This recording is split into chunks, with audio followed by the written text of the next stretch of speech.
கண்ணன் கடலினை நண்ணும் மனமுடையீர் எண்ணும் திருநாமம் திண்ணம் நாரணமே. இந்த பாசுரம் சுவாமி நம்மாழ்வார் நமக்கு செய்த ஒரு சிறு உபதேசம். யாரெல்லாம் கண்ணனுடைய திருவடிகளை அடைய வேண்டும், அவனையே பற்றி வைகுந்தத்தை கிட்ட வேண்டும் என்று ஆசைப்படுகிறீர்களோ, நீங்கள் எண்ண வேண்டியது அவனுடைய ஒரு முக்கியமான திருநாமத்தை. அதுதான் நாராயண என்கிற 4 எழுத்து திருநாமம் என்று ஆழ்வார் கூறுகிறார். பகவானுக்கு எத்தனையோ 1000 திருநாமங்கள் உள்ளன. சஹஸ்ரநாமம் என்று பீஷ்மாச்சாரியர் கோத்து கொடுத்தாரே, அந்த 1000 மட்டும்தான் நாமங்கள் என்று சொல்ல முடியாது. எத்தனையோ ஆயிரக்கணக்கான திருநாமங்கள் பகவானுக்கு உள்ளன. அதில் 1000ஐ கோர்த்து பீஷ்மாச்சாரியர் சஹஸ்ரநாமாத்தியாயமாக வழங்கினார், அவ்வளவுதான். அப்படி 1000 திருநாமங்களுக்குள்ளே நாராயணன் என்கிற திருநாமத்துக்கு தனிச்சிறப்புண்டு. மற்ற எல்லா திருநாமங்களையும் விட இந்த ஒரு பெயர்தான் பகவானுடைய அனைத்து தன்மைகளையும் முழுமையாக கூறுகிறது என்று பெரியோர்கள் கூறுகிறார்கள். இந்த நாராயண நாமத்துக்கே இவ்வளவு பெருமை இருப்பென்றால், அந்த நாமத்தை உள்ளடக்கி கொண்டிருக்கிற மந்திரம் அஷ்டாட்சர மகாமந்திரம், திருமந்திரம், நாராயண மந்திரம் என்று சொல்லப்படுகிறது. அந்த மந்திரத்துக்கு எவ்வளவு பெருமை இருக்கும்! அந்த மந்திரத்தை இந்த உலகத்தில் அனைவருக்கும் எடுத்துச் சொல்ல வேண்டும். அதனால் அனைவரும் பயன்பெற வேண்டும் என்பதற்காகத்தான் பதரிகாசிரமம் என்கிற ஒரு திவ்யதேசத்திலே பகவான் தானே ஆச்சாரியனாகவும் அவதரித்து தானே சிஷ்யனாகவும் அவதாரம் செய்து உபதேசம் செய்து வெளியிட்டார். அந்த பதரிகாசிரமத்தை செல்வதற்காகத்தான் நாமும் ஹிமாச்சலத்தை நோக்கி வந்திருக்கிறோம். அப்படி ஏறி போகும்பொழுது, மலைப்பாதையிலே போகும்பொழுது, முதலிலே தேவப்பிரயாக் என்கிற ஒரு இடத்தில் கண்டம் என்னும் கடிநகர் என்கிற திவ்யதேசத்தை கடைசியாக சேவித்துக் கொண்டோம். அதற்கடுத்தது இப்போது நாம் தரிசிக்க இருப்பது நம்முடைய நிகழ்ச்சியினுடைய கிரமத்தில் 70வது திவ்யதேசம். இதற்கு திருப்பிரிதி என்று பெயர் சொல்லப்படுகிறது. இன்றைக்கு பார்க்க வேண்டுமென்றால் ஜோஷிமட் என்றும் பிப்பல் கோட் என்றும் இதற்கு பெயர் சொல்லப்படுகிறது. 2 இடங்கள், பிப்பல் கோட்டுன்னு ஒரு இடம், இதெல்லாம் நீங்கள் மேப்பில் போட்டு பார்த்தீங்கன்னாலே தெரியும். பிப்பல் கோட், ஜோஷிமட் என்று அருகருகில் இருக்கக்கூடிய 2 இடங்கள். அந்த இடத்தில்தான் திருப்பிரிதி என்கிற இந்த திவ்யதேசம் இன்றைக்கு வழங்கப்படுகிறது. ஏன் அப்படி சொல்லுகிறேன்? இன்றைக்கு வழங்கப்படுகிறதுனா முன்னாடி வேற இடத்தில் இருந்ததா என்றால் அப்படித்தான் இன்று வரை ஆராய்ச்சியாளர்களாலே சொல்லப்படுகிறது. இந்த திவ்யதேசம் இங்குதான் இருந்திருக்க வேண்டும் என்று நம்மால் சரியாக எந்த இடத்தையும் குறிப்பிட முடியவில்லை.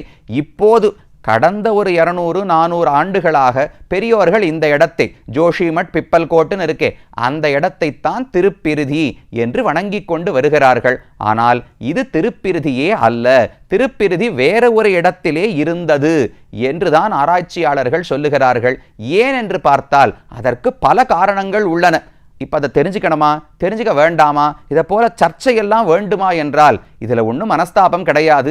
ஏதோ ஒரு இடத்துல திவ்யதேசம் இருந்திருக்கலாம், இன்றைக்கு அது நமக்கு காணாமல் போயிருக்கலாம். ஆனால் அண்மை காலத்தில் பெரியோர்கள் இந்த ஜோஷிமட்டைத்தான் சேவித்து வந்திருக்கிறார்கள். அதனால் இருப்பதற்கு இந்த இடத்தையும் சேவித்துக் கொள்வோம். வேறு ஏதோ ஒரு இடத்துல பகவான் இருக்கிறாரா, சரி, அவரை சேவிக்கக்கூடிய பாக்கியம் இல்லை. என்னைக்கோ ஒரு நாள் அந்த பெருமானே திரும்ப வெளியில் வரலாம். அப்படி எங்கு இருக்கிறார்னு பார்த்தால் அவர் இருக்கக்கூடிய இடமாக கருதப்படுவது திபெத் என்கிற நாட்டுக்குள்ளே மானசரோவரம் என்கிற ஒரு பெரிய ஏரி இருக்கிறது. அது ஏரின்னு சொல்லக்கூடாது, ஒரு பெரிய கடல் போல இருக்கிறதாம். அந்த பூமி பொதுவாக கடல் மட்டத்திலிருந்து இவ்வளவு உயரமாக கிட்டத்தட்ட 15,000 அடி அந்த மானசரோவரம் என்கிற ஒரு நீர்நிலை ஏறி இருப்பது கடல் மட்டத்திலிருந்து 17,000-16,000 அடி உயரத்தில் இருக்கிறதாம். அப்படிப்பட்ட ஒரு இடம் அது. நம்முடைய ஹிமாச்சலத்தை எல்லாம் தாண்டி, நம்முடைய பாரதத்தையே தாண்டி திபெத் நாட்டுக்குள்ள போக வேண்டும். அங்குதான் அந்த மானசரோவரம் என்பது இருக்கிறது. அந்த மானசரோவரத்துக்கு அருகிலே தான் இந்த ஊர் இருந்திருக்க வேண்டும். திருப்பிரிதி என்கிற திவ்யதேசம் அங்குதான் இருந்திருக்க வேண்டும் என்று பெரியோர்கள் தெரிவிக்கிறார்கள். எதை வைத்து இப்படி முடிவு செய்வது? இப்போ ஒரு இடம் இருக்கும் பொழுது இது அல்ல வேறு இடம்தான் என்று சொல்லுவதற்கு ஏதான ஒரு பிரமாணம் வேண்டும், யாருடைய வழிகாட்டுதலான வேண்டுமே. என்ன இருக்கிறது என்று பார்க்கலாம். முதல்ல இந்த ஊருக்கு வந்து பாடினவர் திருமங்கையாழ்வார் தான். 1084 பாசுரங்கள், பெரிய திருமொழி என்று ஒரு பிரபந்தம், முதல் பிரபந்தம். திருமங்கையாழ்வாருடைய முதல் பிரபந்தம் பெரிய திருமொழி. அந்த பெரிய திருமொழியினுடைய முதல் 10 2வது திருமொழி, அதாவது பிரபந்தம் தொடங்கப்படுகிறது. முதல் 10 பாசுரங்கள் கீழே கதையெல்லாம் உங்களுக்கு நன்னா சொல்லியிருக்கேன். சீர்காழி திருவாலி திருநகரை சேவிக்கும் போது திருமங்கையாழ்வார் கதையெல்லாம் முழுக்க கேட்டிருப்பீர்கள். வயலாளி மணவாளன் பெருமாள் வந்தார், அவருடைய நகைகளையெல்லாம் நம்ம திருடினார் திருமங்கையாழ்வார். காலில் மெட்டி மட்டும் இருந்தது, அதை வாயால பிடிச்சு கடிச்சு இழுத்துட்டார். அதுக்கப்புறம் மூட்டையை தூக்க போனா தூக்க முடியல. நீ ஏதோ மந்திரம் போட்டிருக்க, என்ன மந்திரம் சொல்லுன்னு கத்தியை காட்டி மிரட்டினார் பகவானை. அப்போது பகவான் திருமந்திரத்தை ஆழ்வாருக்கு உபதேசம் பண்ணார். உபதேசத்தை பெற்றவுடன் தான் யார், பகவானுக்கு தான் தொண்டன் என்று புரிந்து கொண்டு அப்பவே தன்னுடைய மிடுக்கனைத்தையும் விட்டு கலியன் என்று சொல்லப்பட்ட திருமங்கையாழ்வார் ஆழ்வாராக மாறினார். மாறினவுடனே முதலில் பாடத் தொடங்கினது வாடினேன் வாடி வருந்தினேன் மனத்தால் பெருந்துயர் இடும்பையில் பிறந்து கூடினேன் கூடி இளையவர் தம்மொடும் அவர் தரும் கலவியே கருதி ஓடினேன் ஓடி உய்வதோர் பொருளால் உணர்வெனும் பெரும்பதம் தெரிந்து நாடினேன் நாடினான் கண்டுகொண்டேன் நாராயணா என்னும் நாமம். ஐயோ, இத்தனை நாளா வீணா கிடைச்சிருக்கேனே. வாடினேன் வாடி வருந்தினேன் மனத்தால், தொடர்ந்து பிறவி பிறவி பிறவி என்று எடுத்து வாடி போயிருக்கிறேனே தவிர ஒரு நல்லத முயற்சித்து நான் பண்ணது கிடையாது. இன்னைக்கு பகவானுடைய அனுகிரகத்தாலே நான் கண்டுகொண்டேன் நாராயணா என்னும் நாமம் என்று முதல் 10 பாசுரங்களாலே நாராயண நாமத்தினுடைய பெருமையை திருமங்கையாழ்வார் பாடி முடித்தார். அது முடிச்ச உடனே 11வது பாசுரம் பாடும் பொழுது நேர இந்த ஊருக்குத்தான் வந்திருக்கார். ஆழ்வார் திருமங்கையாழ்வாரால் பாடப்பட்ட முதல் திவ்ய தேசம் திருப்பிருதி என்கிற திவ்யதேசம். அவருக்கு பெருமையே திவ்யதேசத்தில் ஈடுபாடு உண்டு. மற்ற ஆழ்வார்களுக்கெல்லாம் இருந்ததை விட கோவிலாக போய் பகவானை மங்களாசாசனம் செய்வதில் ஈடுபாடு. 108 திவ்யதேசம் 108ன்னு சொல்றோம் இல்லையோ, அதுல திருமங்கை ஆழ்வார் மட்டுமே 86 திவ்யதேசங்களுக்கு பாடியிருக்கார். அதுல சிலவை மற்றவர்களாகவும் பாடப்பட்டன.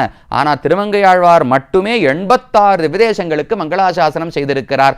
அதுல முதல் திவ்யதேசம் இந்த திருப்பிருதி என்கிற இடத்துக்குத்தான் வந்திருக்கிறார். சரி, வரட்டுமே. அதனால என்ன, ஜோஷி மட்டும் திருப்பிருதி ஆக முடியாதா என்றால், ஆழ்வாருக்கு ஒரு வழக்கம் உண்டு. தனக்கு ஆடல்மா என்று ஒரு குதிரை, அந்த குதிரையில ஏறி அமர்ந்து கொண்டுதான் ஒவ்வொரு திவ்யதேசத்துக்கும் போய் மங்களாசாசனம் செய்கிறார். அதனால ஒரு ஜியாகிரபிக்கல் கண்டினியூட்டி.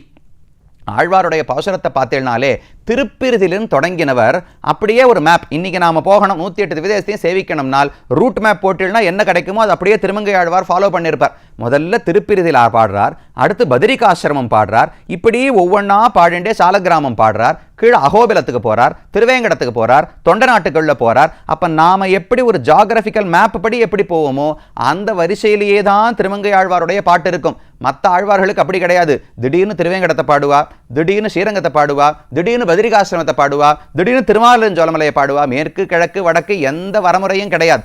ஆனா திருமங்கை ஆழ்வாருக்கு அப்படி கிடையாது. ஜியாகிரபிக்கலா ஒரு பாதையில தான் போவார். அப்ப அவர் பாடும் பொழுது திருப்பிரியதை தான் முதல்ல பாடியிருக்கார். முதல் 10 2ஆம் திருமொழியில திருப்பிருதியை பாடிவிட்டு அதற்கு பிறகுதான் பத்ரிகாசிரமத்தை பாடியிருக்கிறார். அப்ப இதை பார்த்தால் நமக்கு என்ன தெரிகிறது, பாரதத்தினுடைய வடக்கு எல்லையில தான் ஆரம்பிக்கிறார். இதை பெரியவாச்சான் பிள்ளை என்கிற ஆச்சாரியனும் முதல்ல அதற்கு வியாக்கியானம் பண்ண தொடங்கும் பொழுது தெரிவிக்கிறார், ஆழ்வாருக்கு பகவான பாடணும்னு எண்ணம். அவனுடைய திவ்யதேசங்களே இருக்கிறதுலேயே வடக்க இருப்பது திருப்பிரிதி தான். அதனால அங்கு போய் பாடத் தொடங்குகிறார் என்று பெரியவாச்சான் பிள்ளையும் தெரிவிக்கிறார். அப்ப என்ன தெரியுது, இன்னைக்கு நாம போகும்போது பத்ரிகாசிரமம் மலைக்கு மேல இருக்கு, அந்த மலைக்கு கீழே தான் இந்த ஜோஷிமட் என்கிற இடம் இருக்கு. அப்ப திருப்பிருதி பத்ரிகாசிரமத்தை விட கீழே இருந்ததென்றால் அப்ப ஆழ்வார் இதை எப்படி முதல்ல பாடியிருப்பார்? பத்ரியை முதல்ல பாடிட்டு அப்புறம் தான் இறங்கி வந்து, ஏன்னா அவர் கடைசி திவ்யதேசத்திலிருந்து வடக்கு மூலையிலிருந்து ஆரம்பிக்கிறார்னால் பத்ரியை பாடிட்டு தான் திருப்பிருதியை பாடிட்டு மேலே போயிருக்கணும். ஆனால் ஆழ்வார் பாட்டு திருப்பிருதியை பாடிட்டு பத்ரிகாசிரமத்தை பாடுவது போல் இருக்கிறது. அதனால் திருப்பிருதி என்பது பத்ரிக்கும் மேலே வடக்கே எங்கேயோ இருந்திருக்க வேண்டும். அது இப்போது இருக்கும்படி பத்ரிக்கு கீழே இருக்க முடியாது என்று ஒரு பாயிண்ட் ஆராய்ச்சியாளர்கள் தெரிவிக்கிறார்கள். அதற்கு அடுத்தது பார்த்தோம்னால் திருமங்கை ஆழ்வாருக்கு ஒரு வழக்கம் உண்டு. ஜியாகிரபிக்கல் ஐடென்டிட்டி எப்பவும் கொடுப்பார். இங்கே என்ன மலை இருக்கு, என்ன விதமான புஷ்பங்கள் உள்ளன, வயல் இருக்கா, கடல் இருக்கா, நதி இருக்கா. நதி இருந்தா சொல்லாம விடவே மாட்டார். இப்ப முன்னாடி பார்த்தோமே, கங்கையின் கரமேல் கண்டமென்னும் கடிநகரே, கங்கையின் கரமேல் பதரியாச்சிராமத்துள்ளானே. பத்ரிகாசிரமும் கங்கை கரையில் இருக்குன்னு பாடியிருக்கார். கண்டம் என்னும் கடிநகர் கங்கை கரையில் இருக்குன்னு பெரியாழ்வார் பாடியிருக்கார். ஆனா இந்த திருப்பிருதியை பத்தி பாடும்பொழுது இங்கு கங்கை இருக்கிறதுன்னு சொல்லவே இல்லை. ஆனா ஜோஷி மட்டும் கங்கை கரையிலேயே இருக்கு. அப்ப ஜோஷி மட்டும் தான் திருப்பிருதி என்றால் கங்கையின் கரை மேல் திருப்பிருதியில் உள்ளானேன்னு ஆழ்வார் பாடியிருக்கணும். ஆனால் அப்படி பாடவில்லை. அப்ப திருப்பிருதி கங்கை கரையில் இருக்க முடியாது. ஆனா ஜோஷி மட்டும் கங்கை கரையில் இருக்கிறது. இது அடுத்தது ஒரு அடையாளம் சொல்லப்படுகிறது. அடுத்தது பார்த்தால் அவர் சில விலங்குகளை எல்லாம் வர்ணிக்கிறார். விலங்கல் போல் வனவிரல் இரும் சினத்தன வேழங்கள் துயர் கூற பிலங்கொள்வாய் வாழ் ஈற்று அரியவை திரிதரு பிரிதி சென்று அடை நெஞ்சே. தன்னுடைய மனசு உபதேசம் பண்றார். பிரிதிக்கு போ, திருப்பிரிதிக்கு போய் அடைவாய் என்று தன்னுடைய மனசுக்கு சொல்லும் பொழுது விலங்கல் போல் வனவிரல் இரும் சினத்தன வேழங்கள். இங்கு நிறைய யானைகள், மலை போல பெருசு பெருசா யானை இருக்குமா, ரொம்ப கோபத்தோடு அப்படியே சஞ்சரித்து கொண்டே இருக்குமாம். அந்த யானையே பயப்படும் அளவுக்கு பிலம்கொள் வாழ் எயிற்று அரியவை திரிதரு. பெரிய குகைக்குள்ளெல்லாம் இருக்கக்கூடிய சிங்கங்கள் இருக்குமா, அதனுடைய பல்லு ஒவ்வொன்றும் அவ்வளவு கூர்மையா இருக்குமா. அந்த சிங்கத்தின் கர்ஜனையை கேட்டு இந்த யானைகள் பயப்படுகின்றன என்று ஆழ்வார் குறிப்பிடுகிறார். இப்ப இருக்கிற ஜோஷிமட்டில் சிங்கம், புலி, யானை எல்லாம் ஒன்று இருக்கிறதா தெரியல. இறங்கி ஏனங்கள் வளைமறுப்பிடந்திட கிடந்து எரிகெரி வீசும் பிறங்கு மாமணி அருவி ஒழிதரு பிரிதி சென்று அடைநெஞ்சே. இங்க இருக்கிற பன்றிகள் எல்லாம் கோரை பற்களால பூமியை பிராண்டதான். அது உடைக்க அங்கிருந்து ரத்தனம், மாணிக்கம் அதெல்லாம் போய் ஒரு நதிகளில் விழுந்து அந்த நதிகளெல்லாம் போய் பெருமான் திருவடியில இந்த ரத்தனங்களை எல்லாம் சேர்க்கின்றத என்று ஆழ்வார் பாடுகிறார். அப்ப இவர் சொல்லக்கூடிய விஷயங்கள் சுற்றுச்சூழலை பார்த்தால் அது ஜோஷிமட்டாக இருக்க முடியாது என்றும் ஒரு வாதம் வைக்கப்படுகிறது. எல்லாத்துக்கும் மேல கடைசியாக கங்கையை பற்றி பாடாமல் ஆனா வேறு ஒரு பெரிய நீர்நிலை இருக்கிறது என்று ஆழ்வார் பாடுகிறார். ஆழ்வாருடைய பாசுரத்தில் முதல் பாசுரம் இதுதான். வாலிமாவலத் ஒருவனதுடல்கட வரிசலை வளைவித்து அந்நேலனார் தடம் பொழில் இடம்பெற இருந்தனல் இமயத்துள் ஆலிமாமுகில் அதிர்தர அறுவரை அகடரு முகடேரி பீலிமாமையில் நடம் செய்யும் தடம் சொனை பிரிதி சென்று அடைநெஞ்சே என்று ஆழ்வார். இதுதான் முதல் பாசுரம் திருப்பிரிதியை பத்தி. வாலி மா வலத்து ஒருவனது உடல்கட வரிசிலை வளைவித்து. பெரிய ராட்சசன் ராவணன், அவனே அழிந்து போகும்படிக்கு தன்னுடைய வில்லை வளைத்தான் ராமன்.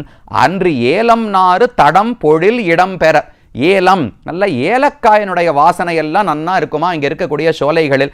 அப்படிப்பட்ட தடம் பொழில் இடம்பெற இருந்த நல் இமயத்துள். இப்படி ஏலைக்காடுகள் எல்லாம் சுத்தி இருக்கிற இமயத்துக்கு உள்ளே, இமயத்துள்னு பாடுகிறார் ஆழ்வார். அப்ப எங்கேயோ ஹிமாச்சலத்துக்கு உள்ளூர இருக்க வேண்டும். கங்கையை பத்தின பேச்சில்லை. ஆனால் ஆலிமாமுகில் அதிர்தர அறுவரை, இங்க இருக்கிற மலைகள் எல்லாம் அதிரும்படிக்கு அகடுற முகடேரி. இங்க மேகங்கள் எல்லாம் வந்து இடி இடிக்குமா, அதுல மலையெல்லாம் அசைந்து போகுமா. ஆனா மயில்கள் மட்டும், பீலிமா மயில் நடம் செய்யும் தடம் சுனை. மயில்கள் எல்லாம் போய் இங்க இருக்கக்கூடிய தடம் சுனை, தடம் சுனைன்னு ரொம்ப பெரிய ஒரு தடாகம் ஏரி, அந்த ஏரிக்கரையிலே மயில்கள் ஆடுகின்றன. இப்படிப்பட்ட திருப்பெருதின்னு பாடுகிறார். இங்க எந்த ஏரியும் இப்போது இல்லை. அதனால இது மானசரோவரத்தை சொல்லுவதாக இருக்கலாம். கைலாச பர்வதத்துக்கு தெற்க மானசரோவரம் இருக்கு. அந்த மானசரோவர கரையில் தான் இந்த பெருமாள் எங்கோ இருக்க வேண்டும், இருந்திருக்க வேண்டும். இன்னைக்கு இருக்காரா, மறைஞ்சிருக்காரா, இல்லையா, எப்படி இருக்கிறார்னு தெரியாது. அதனால் இப்போது இருக்கக்கூடிய ஜோஷி மட்டும் திருப்பிரதியாக இல்லாமலும் இருக்கலாம் என்று ஒரு கருத்து இருக்கிறது. ஆனால் இப்போது பெரியவர்கள் இந்த தலத்தை தான் தரிசித்து வருகிறார்கள். தேவப்பிரயாகைக்கும் பதரிக்கும் நடுவிலே ஜோஷி மட்டும் இருக்கிறது. அதனால இந்த இடத்தையும் பெரியோர்கள் ஒரு இடத்துல வணங்கினார்கள் என்றால் அது நமக்கும் தேவையானது தானே. அது திவ்யதேசமா இருக்கட்டும், இல்லாமல் போகட்டும். எத்தனையோ இடங்கள் நம்ம பாரதத்தில், தமிழகத்திலேயே பல கோவில்கள். இப்போ மன்னார்குடின்னு சொல்றோம், அபிமானஸ்தலம். மன்னார்குடியை இந்த ஆழ்வாரும் நேரடியாக பாடலை. ஆனால் அந்த காலம் தொடங்கி பெரியோர்கள், ஆச்சாரியர்கள் சென்று சேவித்து அந்த பகவானை தொழுதிருக்கிறார்கள். அப்போ அந்த பெருமானுக்கு ஒரு ஏற்றம் உண்டு. அதை போல இந்த ஜோஷி மட்டுக்கும் பல ஆயிரம் 100 ஆண்டுகளாக பெரியோர்கள் தரிசித்து வருகிறபடியால் அந்த இடத்தை நாமும் தரிசித்துக் கொள்வோம். வேற இடத்துல திருப்பிருதி இருந்தால் அது நம்முடைய வாழ்நாளுக்குள்ள கிடைக்குமா, அந்த பகவானை சேவிக்க முடியுமான்னு பார்க்க வேண்டும். இப்போது இருக்கக்கூடிய ஜோஷி மட்டனுடைய சிறப்புகள் என்ன, அழகென்ன என்பதை அடுத்த பகுதியில் பார்க்கலாம்.